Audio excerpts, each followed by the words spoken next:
Now, if you've been looking at condos and every time you see what looks like a high maintenance fee and you just close the listing, this video is for you. I get a lot of buyers who reach out. They see $650, $700 a month in condo fees and they run. I get it. Affordability matters, especially in this market. But what usually happens is they get drawn to newer buildings with low advertised fees, while some of the older buildings with solid 10, 15, 20-year track records get ignored. A lot of those older buildings have done a pretty good job of keeping fees from spiking, but you don't see that when you're only looking at that number today. I had a call from someone who watches the channel and they said, Mats, I'm scared of making the wrong decision because of the condo fees. So this video is for her and for you if you've been feeling that same fear. We're going to be looking at 5 buildings around Square One in Mississauga in no particular order, just to give you a clear idea of what a well-managed building can look like over time. But before we get into the buildings, I want to make something very clear about what this video is and what it's not. This video is meant to be a big picture guide, not legal advice. It's not tax advice. It's not a replacement for your lawyer to review your status certificate. What we are going to do is use 5 real buildings around Square One. We're going to use real MLS sales for each building. We're going to compare what the fees were back then to what they are now in 2025 for similar 2-bedroom units. We're going to show you what those fees actually include, and then we're going to give you a checklist to stress test any condo that you're thinking about. Think of this as your condo fee playbook. What is up, beautiful people? My name is Mats Moy, full-time real estate agent right here in the Greater Toronto area. And my goal is to make this a guide you can come back to whenever you're thinking about buying a condo. Now, before we get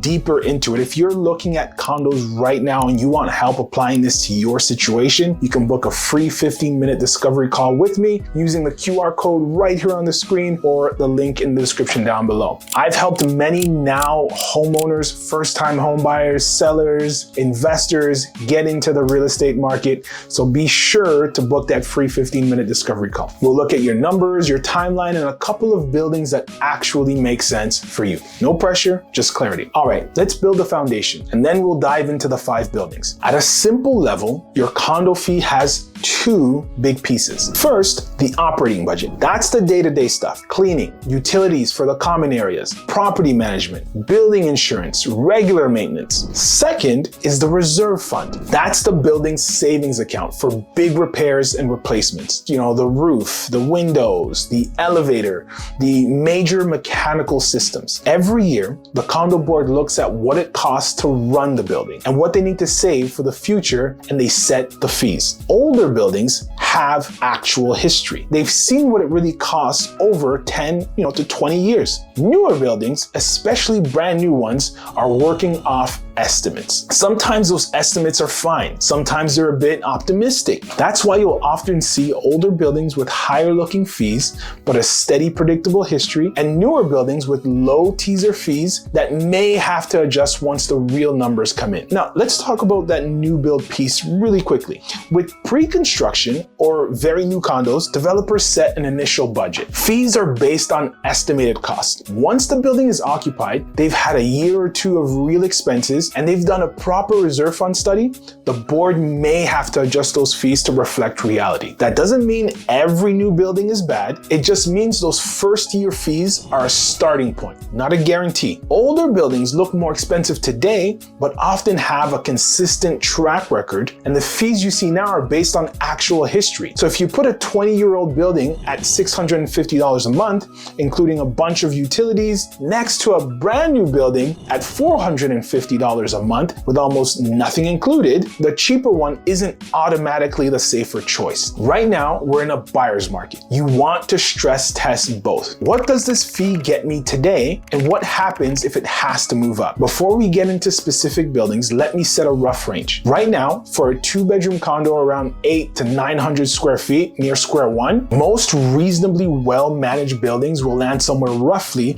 between the mid 400s to the mid 700s per month. Where a building falls in that range depends on a lot: its age, its amenities, and what the fee actually includes. An older building that includes heat, water, AC, maybe hydro and parking will be higher than a basic newer building where you pay most of that separately. So if you see a 2-bedroom around Square One with a fee in that mid 400s to mid 700s, don't panic yet. First ask, what do I get for that number? That's what we're going to do now with our 5 buildings. All 5 buildings are in Mississauga City Center around Square One. City One, Limelight, Grand Ovation, Tiara, and Elle. For each one, we'll look at a 2-bedroom unit, the fee from an older sale, and the fee from a 2025 sale. The total change between the two, and what the fee actually includes for that unit. On screen, you'll see the numbers and a little box that says includes and you pay, okay?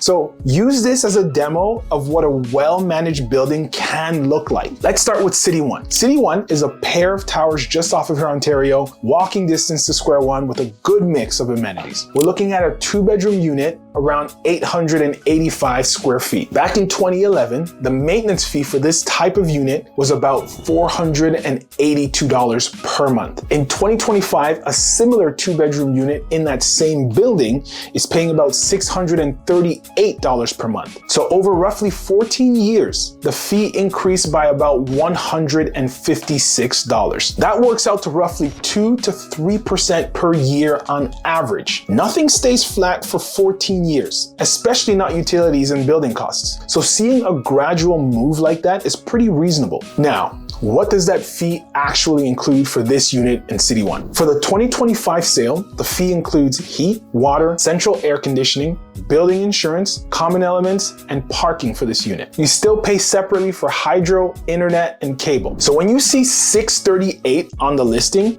that's not just some number. That's your share of the building costs, plus your heat, water, AC, building insurance, and your parking spot. On its own, $638 might sound high, but once you compare it to newer buildings that don't include much and you add their utility costs back in, City One starts to look pretty sane. Limelight is newer than City One with strong amenities, close to Sheridan and all the action around Square One. We're using a 2-bedroom unit around 853 square feet. So in 2016, the maintenance fee was about $480.51 per month. In 2025, that exact same unit is at about $707.18 per month. So over about 9 years or so, the fee increased by roughly $227. That's a bigger jump, roughly in that 4 to 5% per year on average range. So yes, Limelight's fee has moved more than City One's, but again, you have to look at what's included and where the building started. For this unit at Limelight, the 2025 fee includes water, central air conditioning,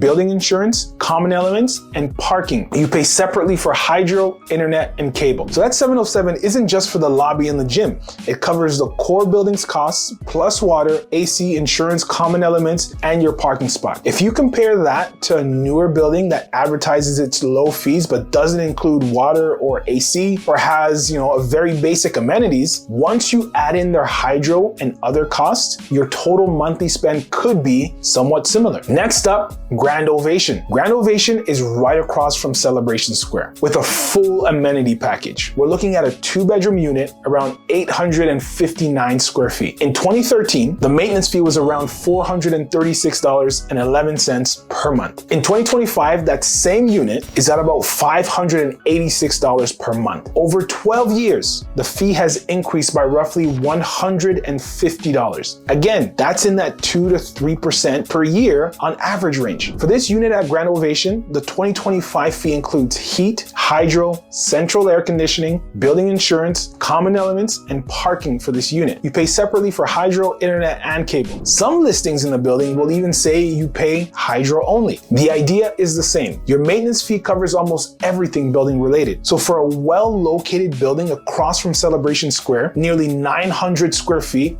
with a full list of amenities, that kind of fee history looks like what I would expect from a well-managed building. Now let's talk about Tiara. Tiara is an early 2000 building with a full amenity set. Pool, gym, concierge, squash, tennis, and more. We're looking at a 2-bedroom around 887 square feet. In 2003, this unit's fee was around $423 per month. In 2025, the same unit is paying about $616.18 per month. So over 22 years, the fee increased by roughly $193. That's a total increase of around 45 to 50% over more than 2 decades, which is actually quite controlled when you think about inflation and rising costs. Now here's the key with Tiara. For this 2025 sale, the maintenance fee includes water, hydro, central air conditioning, building insurance, common elements, and parking for this unit. The listing literally tells you all utilities are included except your own cable and internet. So that $616 is very close to your all-in building cost. You're not getting a surprise hydro bill on top of that. If you compare Tiara at $616 all-in to a building at, say, $500 plus 1 to 150 utilities, you're at the same ballpark or better. But Tiara has the history and all the utilities built in. This is where people who only look at the headline fee get misled. Last one, Elle Condos. Elle is a 2010 tower near Tiara Park with a good amenity package and easy access to Square One. We're using a 2-bedroom unit around 730 square feet. In 2012, the maintenance fee was about $402 per month. In 2025, that same unit is at about $632 per month. Over 13 years, the fee has increased by about $230. That's roughly 3 to 4% per year on average. For this unit at the building, the 2025 fee includes heat, water, central air conditioning, building insurance, common elements, and parking for this unit. You pay separately for hydro, internet, and cable. Some units in this building may have a slightly different breakdown, but for this example, that's your mix. Again, $632 looks high until you remember it includes heat, water, AC, building insurance, common elements, and parking. Now, if that $500 a month building you're comparing it to doesn't include those things, your cheaper building might not be cheaper anymore. Now let's zoom out and talk about what a good building usually looks like. If we look across all 5 buildings, fees have generally increased in the 30 to 60% range over spans of about 9 to 22 years. Most 2-bedroom units that we looked at today are now somewhere in that $580 to $700 plus range in 2025. And in almost every case, the fee includes heat, water, AC, building insurance, and common elements, and even parking. Tiara even includes hydro in that number. So what does a well-managed building usually look like? Fees go up over time, but they go up in a steady, predictable way. There's a clear list of what's included, and the reserve fund is being funded, so they're not constantly hitting owners with big surprises. Sometimes low fees are actually a big red flag. Fees way below similar buildings with no good reason, or fees that stayed flat for a long time while everything else got more expensive. That's where you might see a big jump later. A question I get all the time is this: is there a legal cap on condo fee increases? And the short answer is no. There isn't a fixed percentage cap like fees can't go up more than, X% per year. The board sets the fees based on the building's operating budget and what needs to go into the reserve fund. In well-run, well-managed buildings, that usually means modest, predictable increases like what you've seen in some of these examples that I've shared. Can fees go down? Technically, yes. If costs drop or a loan gets paid off, fees can be adjusted downwards. In practice, most buildings hold them flat for a while or increase them gradually because costs tend to move up over time anyways. So instead of looking at buildings where fees never go up, look for buildings where the increases make sense and match the reality of the building. Now let's quickly talk about the reserve funds and special assessments in plain English. The reserve fund is a condo savings account for big repairs and replacements. If the reserve fund doesn't have enough money when a big job comes up, say a roof needs to be replaced or something, the board has 2 main options: increase the fees or issue a special assessment. A special assessment is a separate extra amount owners have to pay. Special assessments are usually a sign that the building